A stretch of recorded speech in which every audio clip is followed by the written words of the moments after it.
Well, good morning, everybody. To be sensitive to everybody's time, we'd like to go ahead and get started.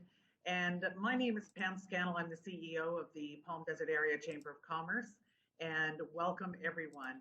May I please introduce to you our chairman of the board, Mr. John Sloan. Well, good morning, everyone. We sincerely appreciate everyone's participation here. I will tell you, you're not going to be disappointed with what you hear this morning. And these are important times for employers. There's a lot of laws and rules and regulations that are going to take effect on January 1, and there are already new ones that have occurred. And we have today an illustrious employment attorney, Karen J. Sloat. She is the best employment attorney in this entire Coachella Valley. And I would like to introduce her right now. Karen Sloat, thank you for everything that you're doing for our employers, and take it away. Thank you, John. Wow, I didn't know I was illustrious until this very moment. I really appreciate that introduction. I really enjoy helping this chamber. I've been a chamber member for many years, and just love the fact that we have a whole bunch of people here who are willing to wake up a little early on Thursday morning and learn about new laws. I hope that you learn a lot. I hope you're not too scared. I hope to give you a little encouragement, but mainly I hope to give you tips on how you can run your business better or advise your employees better. And this should help, at least with your knowledge level, and help you help others. So that's the goal today. A little bit about me. John is very complimentary. I've been in the Valley 19 years. I practice exclusively employment law at this time. We help employers figure out how to comply with laws. We do a lot of employer counseling. In my background, I've had a lot of litigation, all kinds of areas of law, municipal and construction, defect and property, and various things. So I can answer some of your questions on those, but at the end, I'll be looking forward to answering your questions about employment law. If I don't know the answer, I will for you. So let's go. The hottest topics for this morning are big ones. We're going to discuss the latest developments, even laws as new as September 2020, and some particular topics. I'll go through these quickly. We're going to talk about minimum wage rates. You probably know those are increasing. We've got a bunch of hot wage and hour issues, labor commissioner issues, and then, of course, some COVID. I didn't put COVID first. We'll talk about COVID later. I'm sure you're tired of hearing that word. There are new workers' comp regulations, leave laws, independent contractor rules, etc. So buckle your seatbelt, get out your pen and paper or your smartphone for some notes, and let's dive in. New minimum wages apply as of January 1, as probably most of you know. The governor was asked to delay the minimum wage increase due to COVID, and he declined. So there has been no change in the existing regulations. That means that small employers, those of 25 or fewer employees, must go up to a minimum wage of $13. Over 25 employees, you need to go up to $14 per hour. Now, what that does, as you probably know, is that also bumps up the minimum required salary for an exempt employee in California. We'll be talking a little bit about exempt versus non-exempt, but as you may know, exempt persons are salaried based upon an exception or exemption from the wage and hour laws for overtime. So your exempt salaried folks don't get overtime pay, often don't get meal periods or rest periods as well. So if you have any exempt salaried employees, look at these new rates. They need to go up to $54,080 a year, an annual salary, or $58,240 if you have 26 or more employees. That's a pretty hefty, wonderful salary. So if for some reason you can't afford that, and I understand all the COVID troubles, I understand the economic issues that will continue into 2021, you can convert people from exempt to non-exempt status. You could pay the same salary they've been making, but make them hourly employees. That is possible with the right paperwork, with, of course, a discussion with the employee as to the reasons. So that's my tip for the minimum wage increase. So the exemptions that I said we'd talk about are basically administrative, professional, executive. There are other exemptions, for example, for computer professionals or other outside salespeople. We'll talk about that in a moment. But the key is, are your folks who are salaried truly executive? That means making executive decisions or working under an executive in the company, carrying out policies, having independent discretion and independent decision making?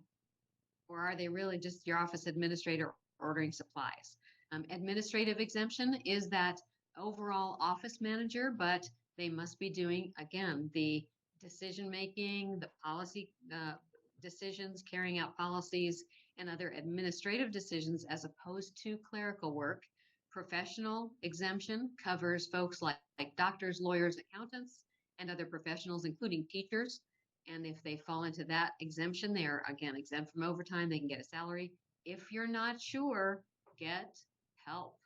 Do not assume that your salaried folks will be happy even though they're doing clerical work and they'll never report you. Please find out if you meet these exempt duties tests. And each employee who is exempt must receive at least 2 times minimum wage. That's why the annual salaries are so high. Okay, I want to talk a little bit about the folks who have been working remotely. Lots of businesses have sent their employees home. They're trying to maintain their businesses with remote workers due to COVID. And that's great. That's fine. And lots of remote folks are very happy working at home. The issues that are arising in the lawsuits that are in the California Supreme Court and in the appellate courts right now are whether those employees are being reimbursed additional business expenses. The Labor Code requires that an employee be reimbursed all incurred business expenses. That means if they're using their own home phone, using their cell phone more, using their internet in their home, if they have to buy security measures to protect your customer information, for example, even chairs, desks, any lighting that they have to purchase to be able to work in the workspace at home, those may be reimbursable business expenses. If you decide just to keep paying them their wages and, hope they're happy at home with their cats and dogs, they may have a claim against you for those additional expenses they have incurred to do your work at their house. Also, I have a remote work policy. I'm happy to talk with any of you about it, provide it at no cost, but you need to monitor. What are they doing at home? Are they getting their 30-minute duty-free meal periods every 5 hours of work? Are they taking or know that they can take their 10-minute rest periods for every 4 hours of work? Those are strict requirements that still apply to your hourly employees who are working at home. They may also apply to your commissioned employees working out of their home, because they may not be in the location where they're earning commissions, and they may not be working enough or earning enough to qualify for the commissioned salesperson exemption. So it's important that you advise your employees they're still supposed to take their 30-minute duty-free meal periods and their 10-minute rest periods. How are they checking in with their supervisors? That's up to you, but you better figure out a way to monitor what they're doing. And our commissioned employees still making over 50% of their wages in commissions and 1.5 times minimum wage. If they're working fewer hours at their house, if they're selling less because of the economy, they may not meet that commissioned exemption. So my tip, evaluate what your employees are really doing if they're working at home. Evaluate whether they're incurring expenses. Talk to them about it, figure out what expenses, and then reimburse them a reasonable amount, or you'll be facing penalties. And I say to do that before December 31. What I want you to do is cure whatever you've done in 2020 that may have been a mistake, so that the employee doesn't have a claim starting in next year and doesn't file with the labor commissioner or try to get you in trouble. Double time, as you probably know, is after 12 hours a day. That's probably occurring less. Overtime, I'll mention overtime is, as you probably know, over 8 in a day, or you pay overtime over 40 hours in a week typically. There's some employees who get overtime after 9 hours a day and 45 hours a week, and those are typically personal attendance. Meal periods, the 30-minute meal period must occur before the 6th hour of work. Before the 6th hour, keep accurate time records.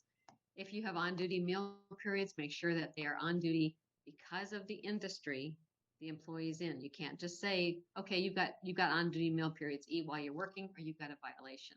Meal period infractions are a 1 hour premium due to the employee if they miss their meal periods or their rest periods.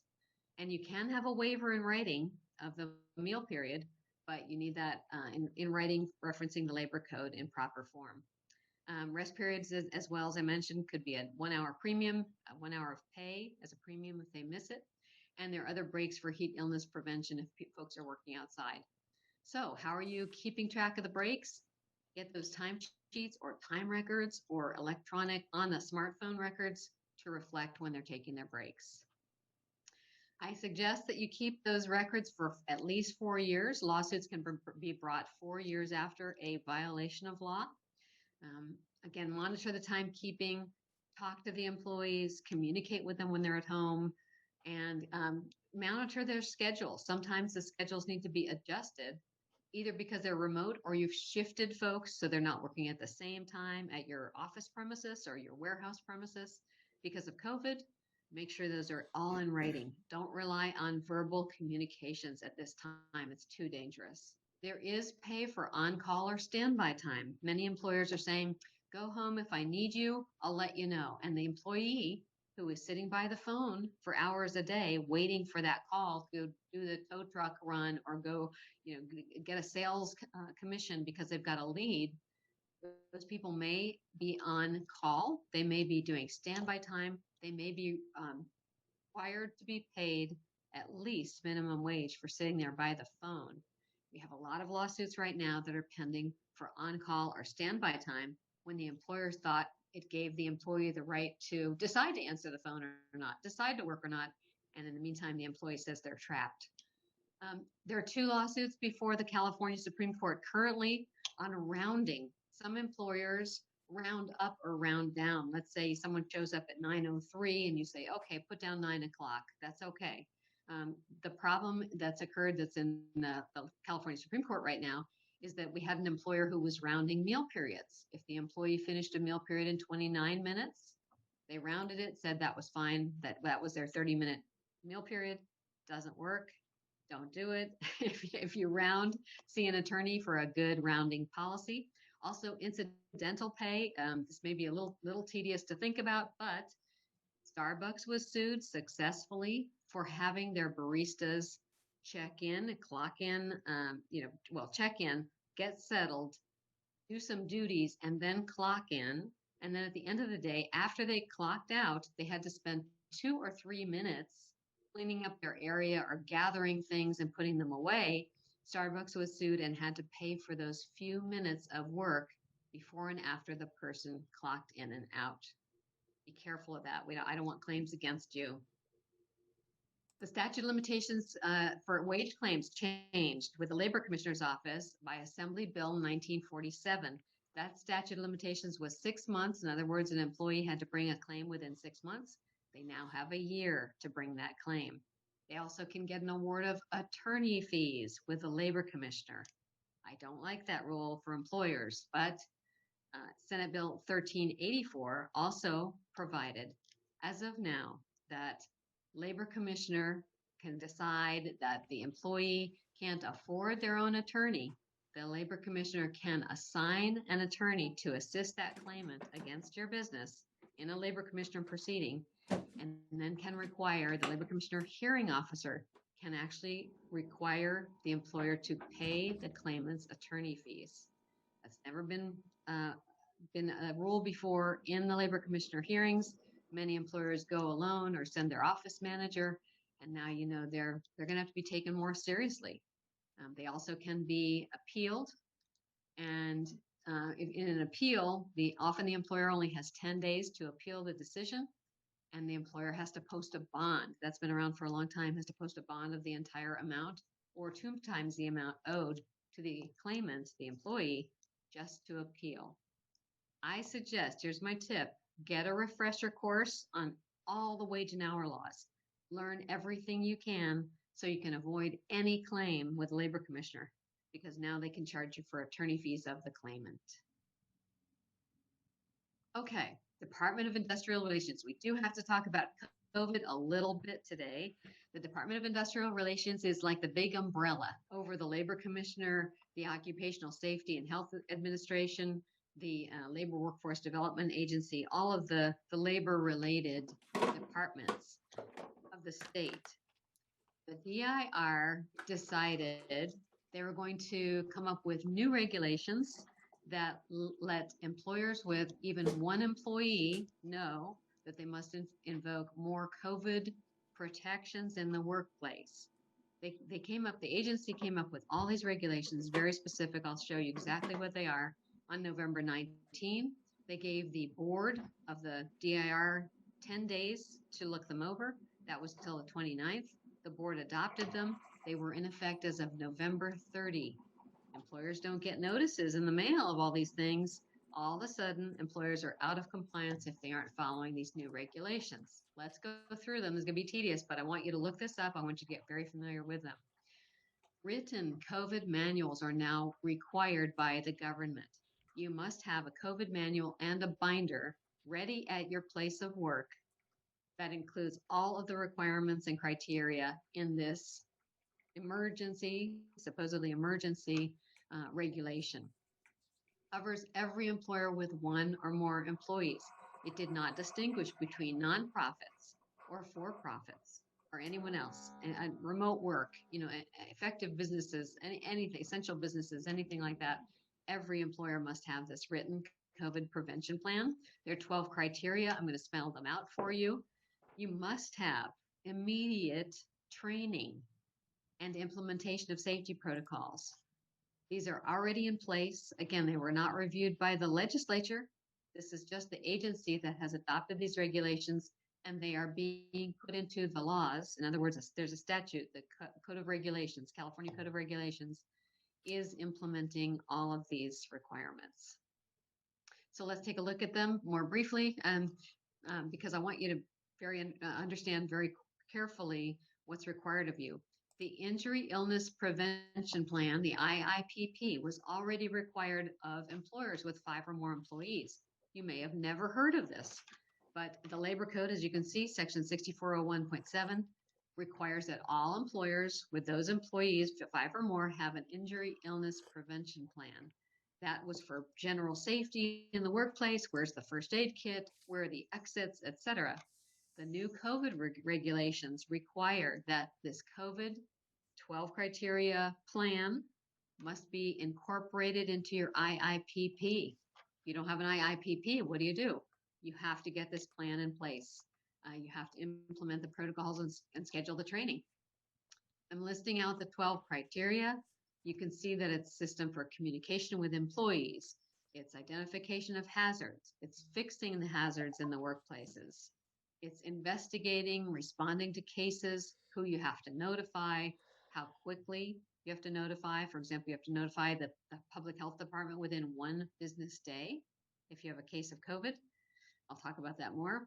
And then correcting the hazards. You must show what you have done to implement and correct these safety protocols.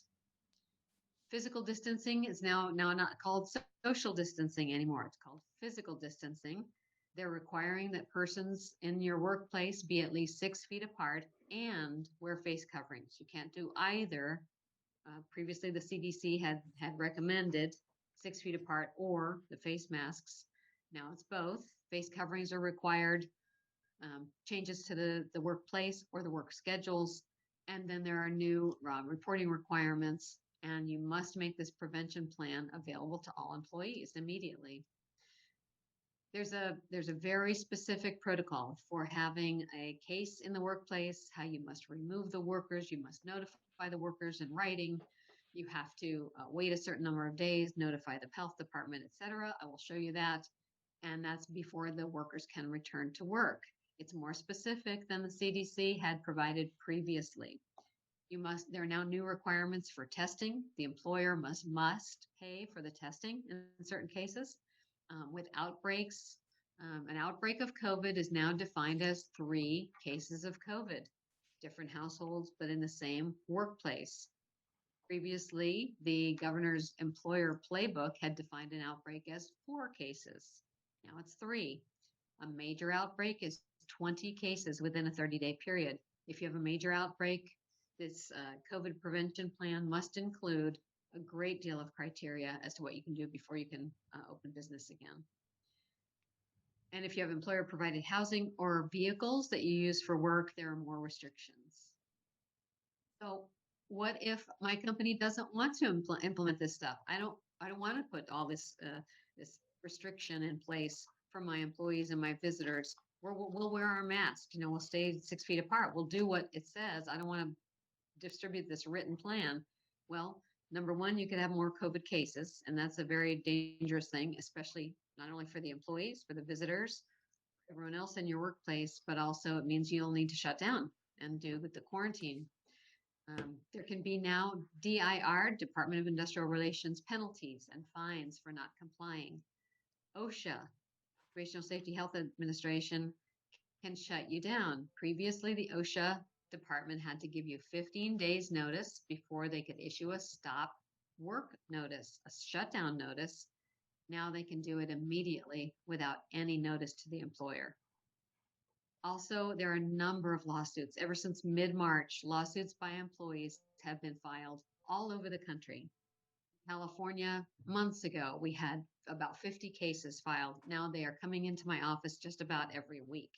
That is lawsuits against employers for not having the proper safety protocols in place for COVID. I warn you, it's just got to happen at this point. If you haven't implemented them before, this is the time to get your manual and start working at it. The Private Attorneys General Act is an act within the Labor Code of California that allows one employee to sue on behalf of all the employees and on behalf of the state.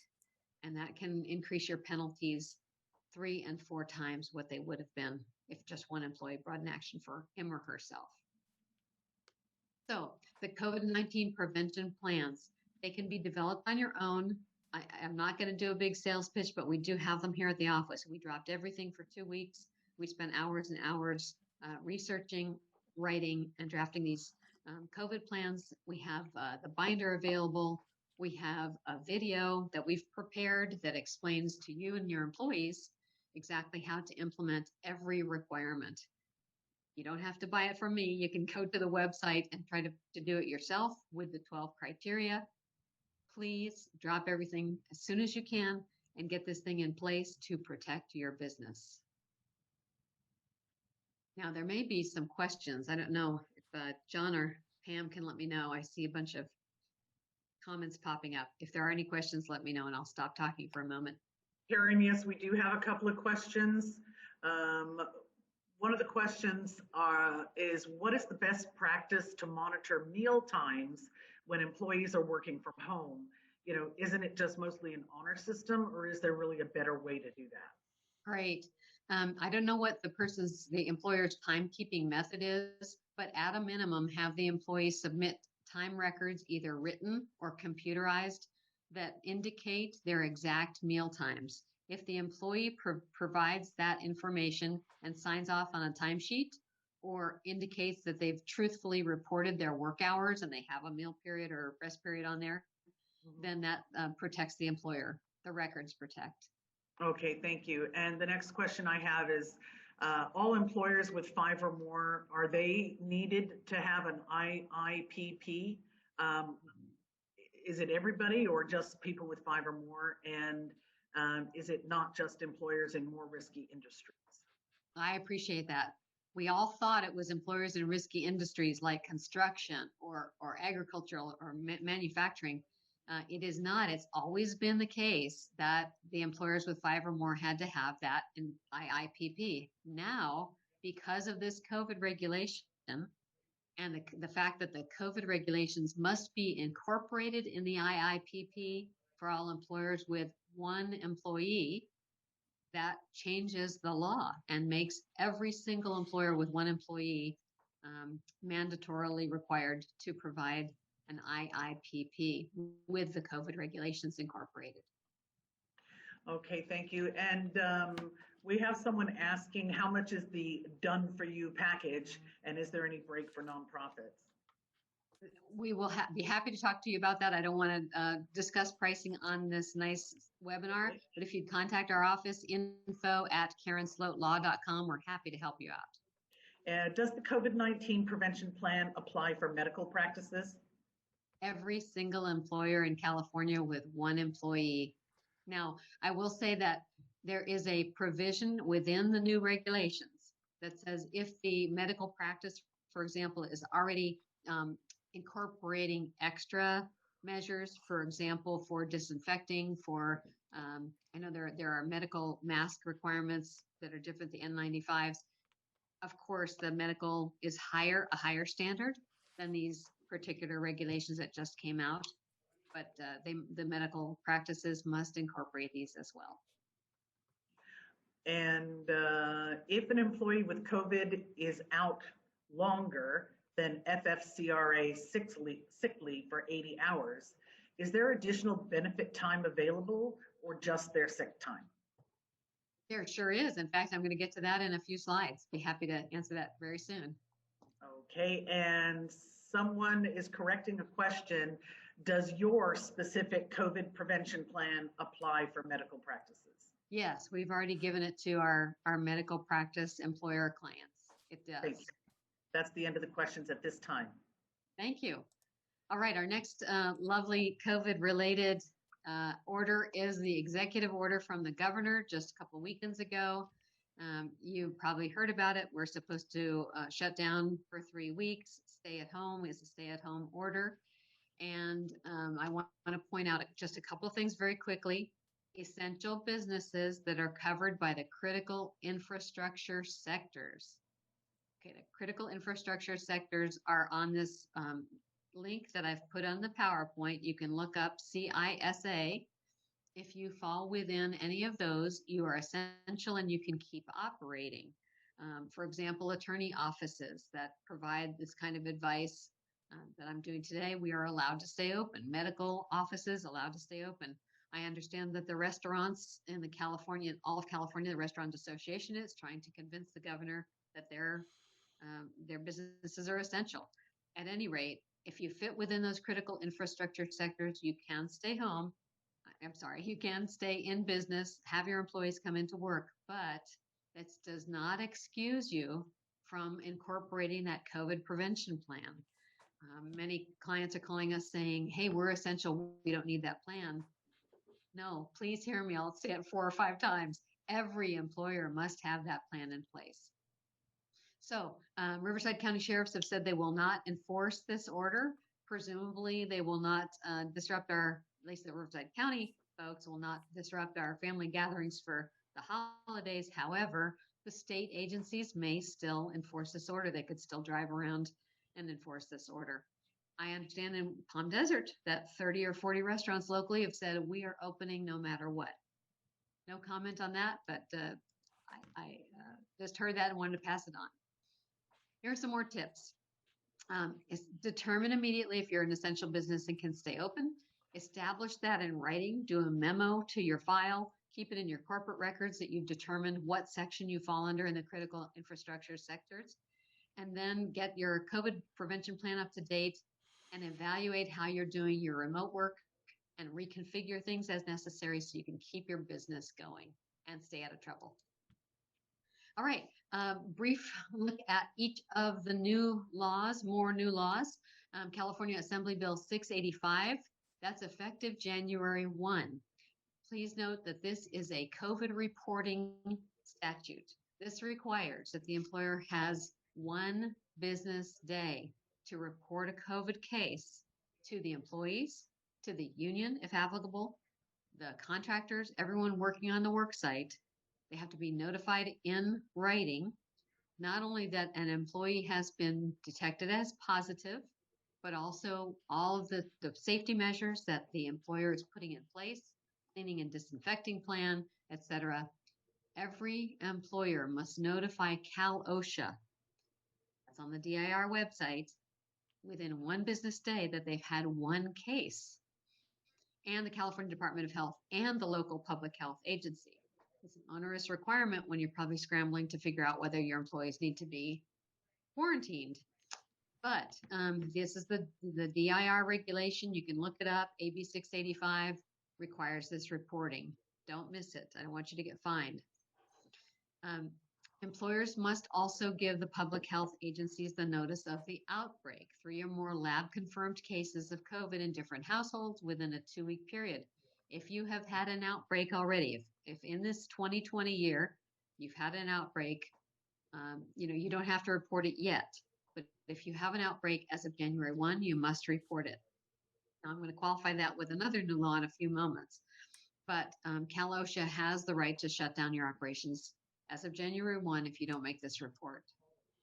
AB 685 also provides that, unfortunately, it will post, and it has posted, by the way, information about employers that don't comply. It's going to go on their website. If you go on their website, you can find the names of employers that failed to report in 2020, pursuant to 2020 regulations, and they will also be reporting in 2021 any employers that don't follow this requirement. They can also cite you and fine you.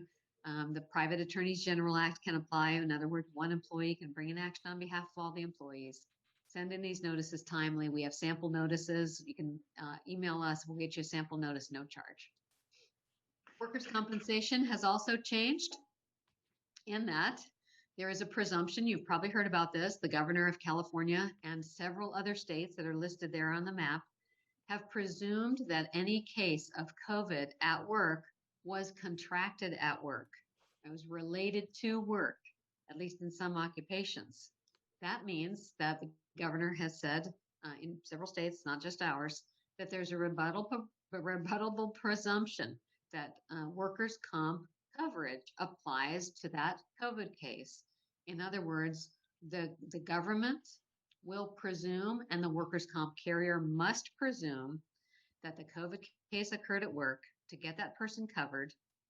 If the person tests positive for COVID within 14 days of working, so it could be even the person worked and then left, and then 14 days later contracts COVID, provided that you look at the dates, if the positive test occurred between July 6, 2020, that's almost 6 months ago, and January 1, 2023, in other words, this extends for the next 3 years, the presumption is that workers' comp will cover it.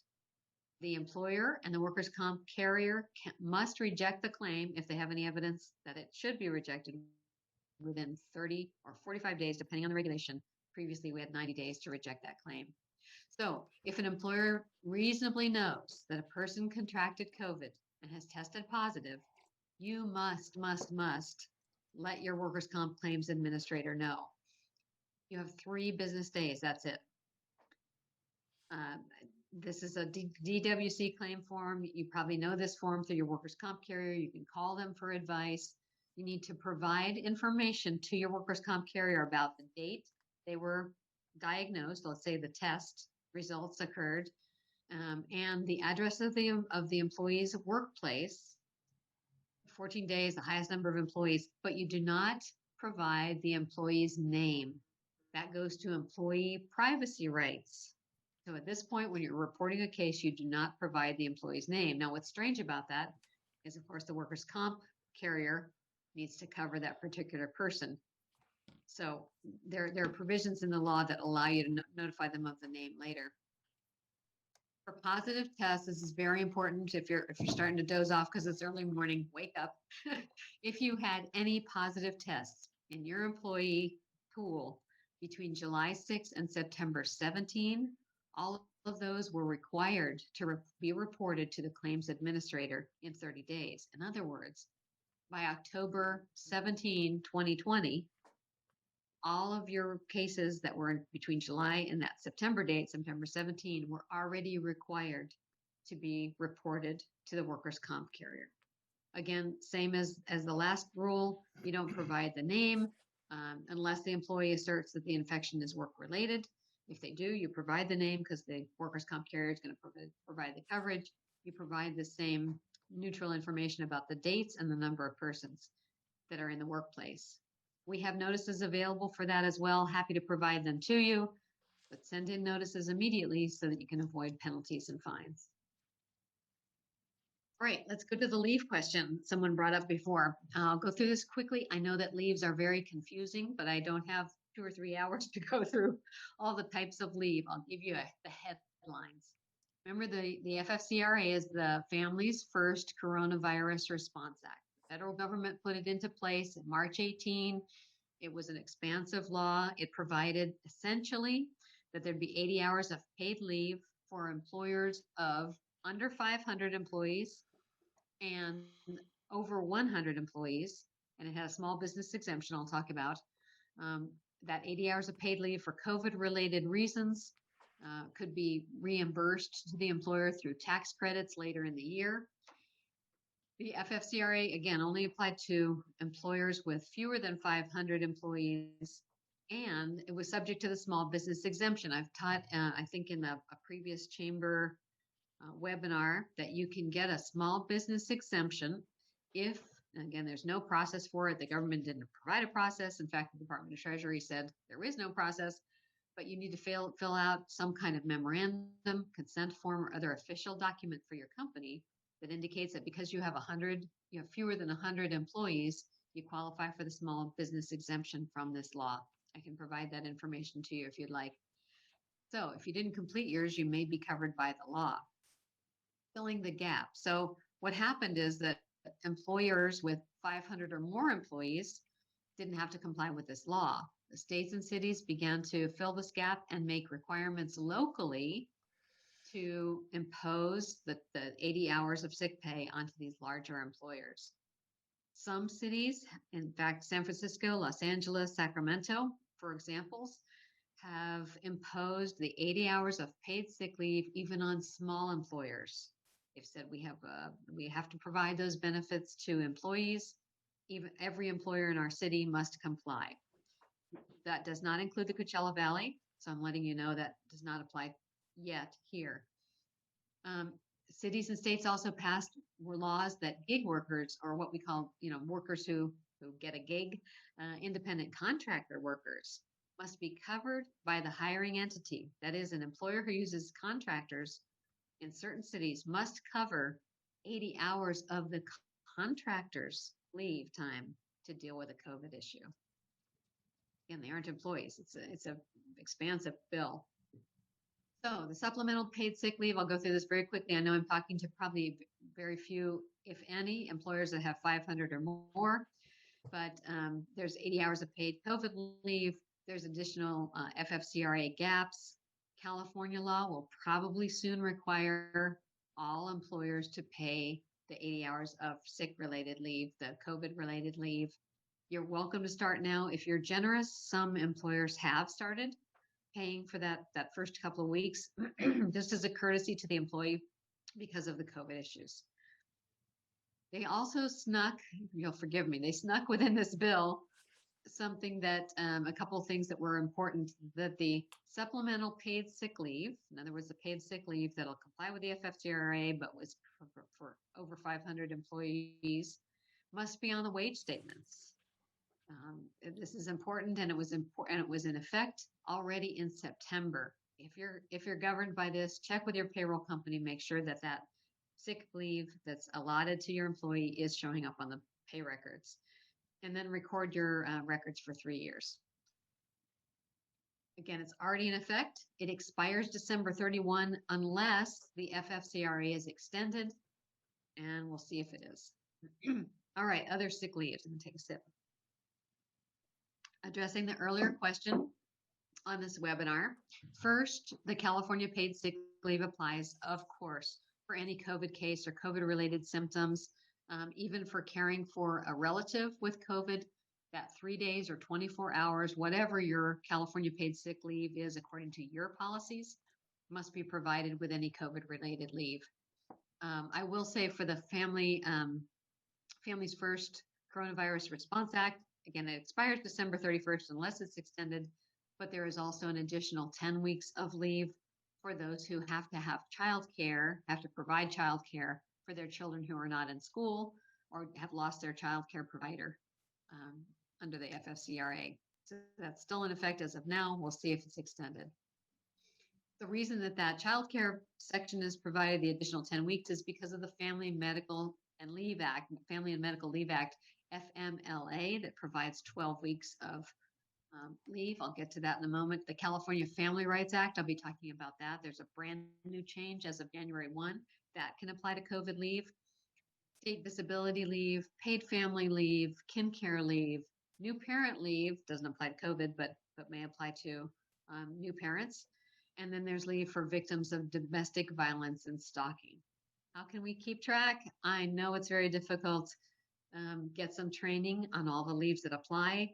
Change your handbooks so that all the leaves are in there, or get legal help before you deny someone leave.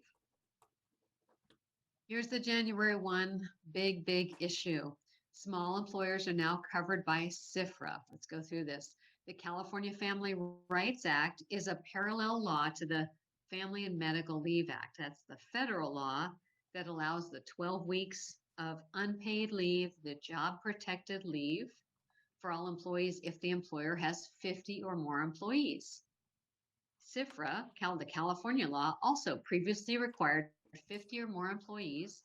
They'd get up to 12 weeks of unpaid leave, job protected leave, if they had worked 12 months for the employer and 1,250 hours, etc. CFRA, the California version, also provides up to 12 weeks for the birth or placement of a new child. Okay, and then it had these additional relatives: child, parent, spouse, registered domestic partner's child. Those were covered by CFRA, again, which applied to 50 or more. As of January 1, CFRA will now be applied to all employers with 5 employees. This means that small employers with 5 or more are going to be required to provide up to those 12 weeks of leave. It's unpaid, but it's 12 weeks of approved medical leave for all the conditions that we just discussed. That means you have to keep their job open. You cannot replace that employee. And it applies to, again, additional employees. Additional relatives of the employees for their self, their child, parent, grandparent, grandchild, sibling, etc. It may be in addition to the Family Medical Leave Act, which means an additional 12 weeks could conceivably be required for that same employee. I want to take a moment to discuss that. Where 2 parents work for the same company, it's possible they both have a right under CFRA to take 12 weeks each. That could mean you're without one of those employees for 12 weeks, a total of 24 weeks. Additionally, the children who are covered, if an employee comes to you and says, I have to take care of my child for 12 weeks, it doesn't have to be a child under 18. It doesn't even have to be a disabled child, which was the previous requirement if they were over 18. Additionally, there are other means. An employee could come to you and say, I have to go take care of my grandmother. They leave for 12 weeks. You have to hold their job open. And then they can say, oh, I have to go take care of my grandfather now. And you have to hold their job open for another 12 weeks. And there's more. Kin care leave and new parent leave have been expanded. They can be used. Those types of leave are normally for new parents or emergency kin care, and those can now be used at the employee's discretion. The employee can say, I'm taking kin care leave, and they do not have to prove, for example, that it's for illness or a diagnosis or treatment of their own condition. Stalking leave has been expanded. If you have victims of stalking leave or domestic violence, victims of stalking or domestic violence, those folks get additional time off when their job is protected. And violations trigger liability. I'll pause here and see if Pam, if there are any other questions online, or should I keep going? Actually, we have a number of questions I'd just like to try to catch up on, please. Sure. So for employers working from home, you had said previously they can claim some utility costs. How do they expense that and other costs to the employer? That's a good question. What the employer needs to do is discuss with the employee what would be a reasonable reimbursement. For example, if their internet is $140 a month and they're using it, let's say 8 hours a day, and the rest is personal, then the employee and the employer can come up with a reasonable percentage of that utility cost. Should they arrange that in advance of the employee working from home? Definitely, if possible, yes. I will say that there are lawsuits now concerning cell phone use. People are using their smartphones for everything, whether they're at home or they're at work or they're out, commissioned salespeople, and the employer must reimburse a reasonable portion of that cell phone bill for all employees that are using their cell phone for work. Thank you. And is the cannabis industry employer required to pay the FFCRA since they're not federally recognized? I can't answer that. That would be subject to legal advice. I do have some cannabis clients. You're welcome to contact me, but that's specialized advice I can't provide over the internet. Thank you. And does California AB 685's requirement reference to reporting to Osha apply to employees working from home? It does, and that's tricky though. It is a case of COVID. It is defined as within a workplace. However, if the person contracted it at home, there may be a defense, for example, on that workers' comp coverage, because the person who was working at home couldn't have caught it at the workplace. But yes, the reporting requirements do not distinguish between at home and in-office workers. So if somebody working from home would need to report a COVID case. Right. The employer would have an obligation to report it, but of course, in the notices, you're supposed to report how many employees are at that workplace. Mhm. And you would just say an employee, no name, contracted COVID. They are the only employee working in their home, and that would satisfy the requirement. Okay. On a non-COVID question, if an employee was on workers' comp leave and then comes back to restricted desk work, then needs to go out for physical therapy, are they on the clock during their therapy, or do they use sick time, or is there some other application? Okay. Often a workers' comp settlement or workers' comp carrier can tell you that they have ongoing workers' comp coverage for treatment. That depends on how the workers' comp carrier has handled it. If there is no coverage, but they need medical care, then they would fall under all of those leaves. In other words, if anyone needs an appointment, it doesn't matter if they're workers' comp claimant or not. Anyone has to have physical therapy, and the only time they can get it is during work hours. Then they would qualify for sick leave and various other types of leave. Thank you. Going back to a COVID question, people working at home.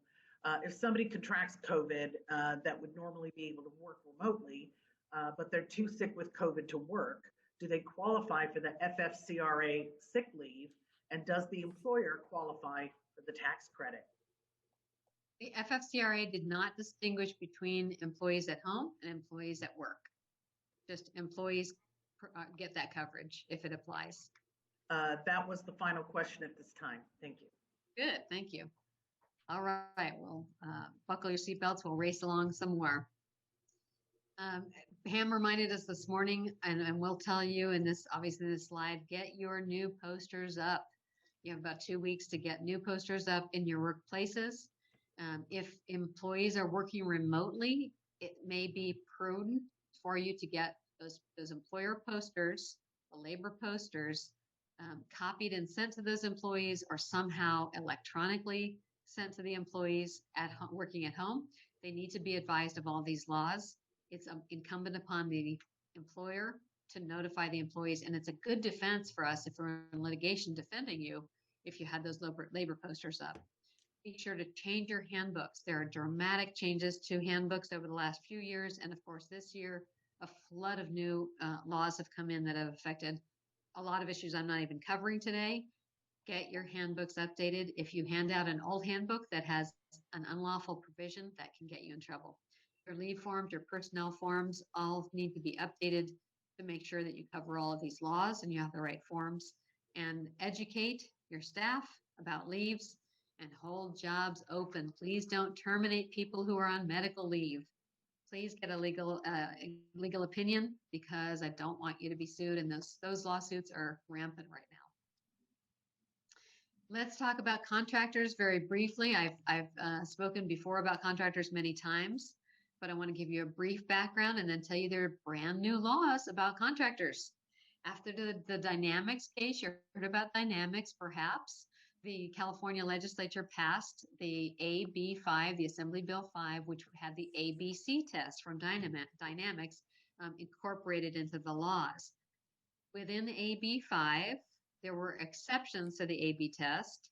And then they said, well, if you're accepted from the ABC test, then you can use Borrello. That's an old case, a workers' comp case from 1989 with 13 factors. And so you have to meet those 13 factors. Otherwise, you can be business to business relationship, contractor to contractor, if you will. But those have additional criteria, 10 to 12 criteria to establish a separate business. AB5 is a very complex law. I don't know if you've tried to read it. It's almost impossible to understand, but I'm going to try to explain it briefly and then tell you about the new ways to interpret it. Who's an employee? Someone who, an independent contractor is someone who is not controlled by the company. Pretty easy.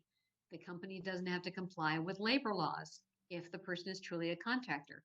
If the person is designated an employee or is by default an employee, that's what AB5 did. It said everybody's default an employee unless you can prove all these factors. The employer's control is high and they have to comply with labor laws. That's pretty obvious. If you misclassify a worker as a contractor when they should be an employee, this is very dangerous as of 2020, you can face lawsuits, agency claims, fines and penalties. The employee can get back pay, back benefits, pay stub violations, penalties. There can be penalties up to $25,000 for misclassifying employees as contractors, attorney fees, injunction, and litigation, etc.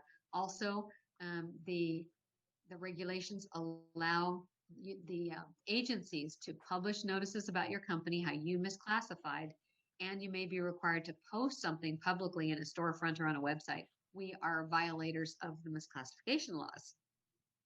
Also, if you have a contractor, you've named a contractor who really isn't, who's an employee, your intellectual property is at risk.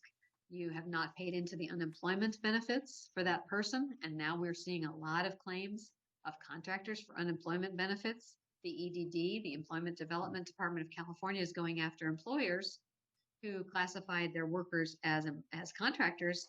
And now those contractors are invited by the laws to get unemployment. Once they get unemployment, the EDD says, oh, you weren't a contractor, you're really an employee. And they go after the employer. Again, there's other liability for misclassifying someone as a contractor, workers' comp violations, etc. So the ABC test, very briefly, is as shown on the screen. A person is an employee unless the company does not have the right to this control or direction, the worker's services are outside the company's usual course of business, and the worker is engaged in an independently established trade. I'll give you a quick example. A caregiving agency, and they've done this in the past, that hires a bunch of caregivers as independent contractors. They do not meet subparagraph B. Those workers are providing caregiving services for a caregiving company.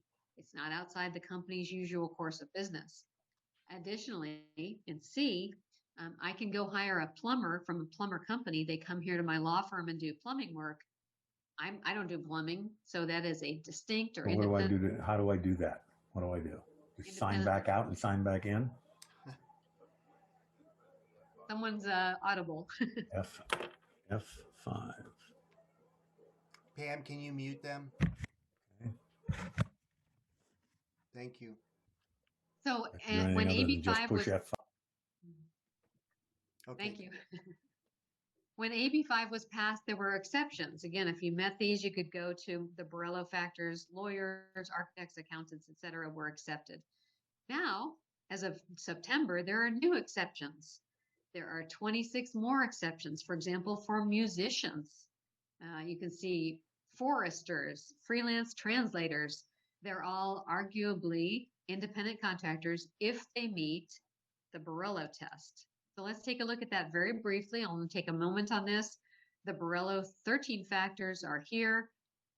If you are accepted under those, now it's 67 categories, then you still have to meet these 13 categories criteria to be a contractor. its method of payment, the length of time the services are provided, and all kinds of things. You have to meet all of those before you can be a contractor. The business-to-business relationship is also involved 12 separate factors. It can't just be, oh, well, they have a corporation and we have an agreement in writing. No, it's all kinds of things, including licensing, separate clients, etc. So make sure that you are not just issuing a 1099 to a bunch of individuals and assuming they are a separate business. Doesn't work anymore. I don't want you to get in trouble.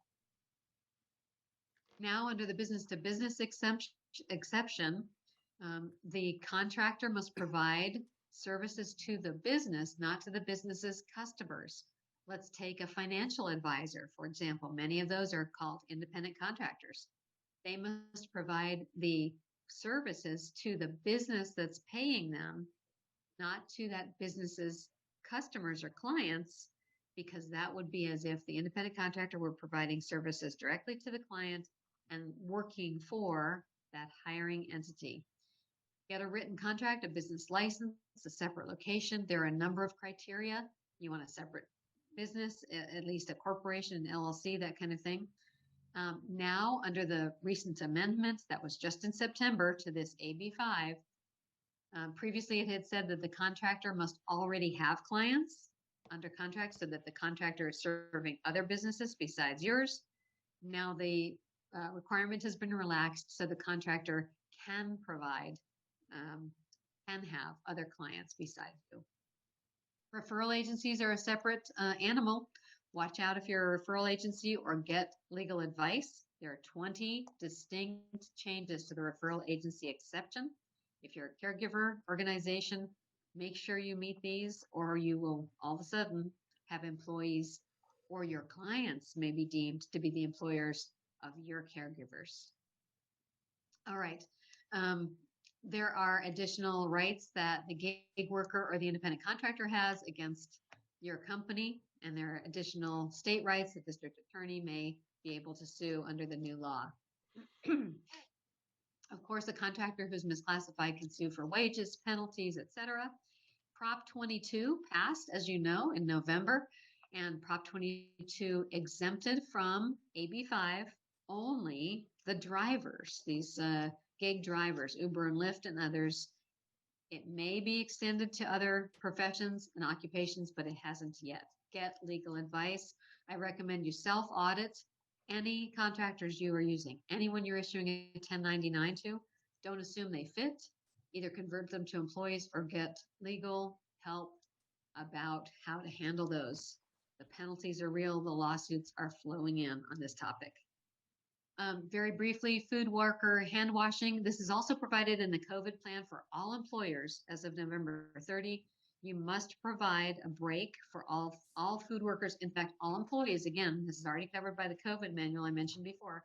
Every 30 minutes, employees must be provided a paid break to wash their hands. Put up the posters, get everybody advised about it. For those of you who are covered by this law, the pay data reporting, you must report now to the Department of Fair Employment and Housing the race, the gender, and the ethnicity of the workers to whom you're paying wages. This applies to employers with 100 or more employees, but you need to provide that information by March of next year. You need to analyze who you're paying what, and you need to provide this pay data so the government can make sure you're paying people in equal ways without discrimination. Just a tip, the sexual harassment prevention training that was due before the end of this year is still due. There has been no extension on the deadline. So let me go back and explain. These laws required previously 2 hours of sexual harassment prevention training for all managers and supervisors of all employers with 50 or more employees. That was fine for years, but as of 2 years ago, 2019, Senate Bill 1343 was passed, which said every subordinate employee in every employer with 5 or more employees must be trained with 1 hour of sexual harassment prevention training before January 1, 2021. If you have not had your sexual prevention training, sexual harassment prevention training for your employees and your managers, you must get that in place before December 31st, well, by December 31st this year. I can't change the law. That's what it is. We offered it at our firm, but you can also find it online. Please get that training and check the box. Very quickly, abusive conduct is just a reminder to all my employer friends out there in Palm Desert Chamber. Abusive conduct is against the law. If you have a bully in your workplace, this provision needs to go into your handbook. It needs to be enforced. It's prohibited. If a reasonable person would find the bully's conduct hostile and offensive and not related to business interests, here's another definition that is in the statute. Repeated infliction of verbal abuse, derogatory remarks, belittling, demeaning, threatening comments. Those are unlawful. I'm just reminding you that needs to go in your handbook. You need to protect your workplace from this kind of conduct. There is no cause of action in litigation that allows someone to file a lawsuit for this now. But I tell you, California is going to expand the laws to allow lawsuits for abusive conduct. The Fair Employment Housing Act requires this training on abusive conduct in addition to the sexual harassment prevention training I just mentioned. That's also due by December 31. And one incident, as of January 1, 2019, one incident of unlawful harassment is sufficient for an employee to bring a claim and a lawsuit. Used to be at least 3 or more. Now it's one incident. Please get this training. Is there any good news? Yes. The governor's order is in effect for 2 more weeks. 2 left out of the 3. Let's get better. Let's stay healthy. Let's get tested and try to improve our stats for the Riverside County.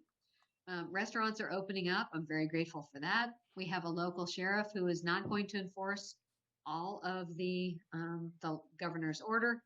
That may mean we can still get together with our family without fear.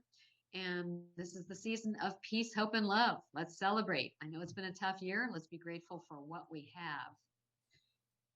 All right. Enough preaching. Pam, are there any other questions I can help answer? Yes, we do have a few questions. Let's just catch up here. Hold on a moment. Are any of these rules different for part-time employees, such as 20 hours a week or fewer? There are a number of exceptions for part-time employees. Yes, to go through them now would be too lengthy. All of the COVID regulations still apply to every employee. There's no distinction there. The FFCRA did make some distinctions for part-time employees. Sick leave for part-time employees is different. But essentially, if someone needs leave, they may get less leave, but they still are covered, for example, by the Family and Medical Leave Act and the CFRA, the California Family Rights Act. Still covers part-time employees. Thank you. Where can someone get the 1-hour sexual harassment training? Does your firm still offer it? My firm is still offering it subject to availability before the end of the year. We have the 1-hour training. We also have, I don't know if we have the websites. I know that some of the chambers offer the 1-hour training. To be fair to you folks, just you can look at the Cal Chamber or other online sites. Of course, they aren't as good as the law office of Karen Sloat, but we may be time prevented from doing it before the end of the year, so you can find it online.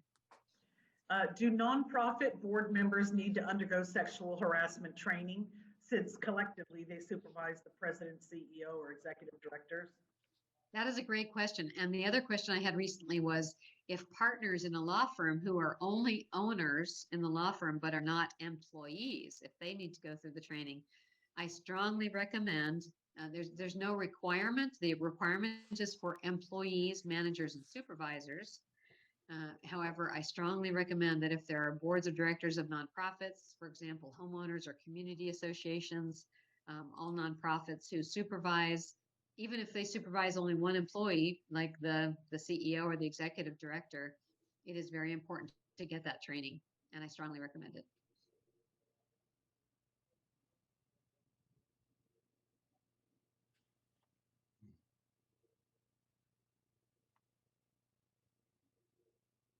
Did we lose Pam? sorry, there were several questions about how to get the labor law posters, and that would be to me. Please send an email to ceo@pdacc.org. It's in the chat box. Let me know your requirements or questions, and I can certainly get those ordered for you. They are not in stock. They will be ordered from Cal Chamber. And that's what I have. And over to John Sloan, please, to help us close out or answer any further questions. Thank you. Well, Karen, you gave us 10 pounds of stuff that we're going to put in a 5-pound bag. From an overall training standpoint, where do people go? Where do the employers go to learn all of this stuff? Well, you know, I don't mean to self-promote. I can tell you that our law firm provides a monthly retainer fee for employers to just come learn. If you get your handbook done with us, we will spend, you know, hours with you if needed, so you understand all the laws in the handbook. That's very thorough. And we provide these webinars and employer counseling all the time. Otherwise, employers can take other webinars, seminars. Unfortunately, it takes a long time to get on the DIR site, for example, and explore for hours what the wage laws are and what the leave laws are. But that's an option. You know, just get online and try to figure it out. It's not easy. Not easy. Well, we do appreciate you giving us all of this information. It really was very helpful. You know, as an employer, I mean, I only have one employee, and there's a lot of things that I really need to do, even as a single employer. So I encourage everybody to take advantage of what Karen has to offer. As I said, she is the foremost employment attorney here in the Coachella Valley. And again, I appreciate everything that she's done. Do we have any other questions? I think we've got one more, Pam, or not?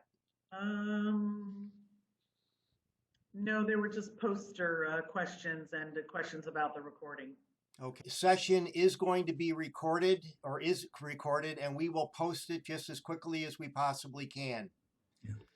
Thank you very much, Karen. Have yourself a great day, and Merry Christmas, everybody. Merry Christmas. Yep, you too. Karen, Take thank care, you so John. much. Bye.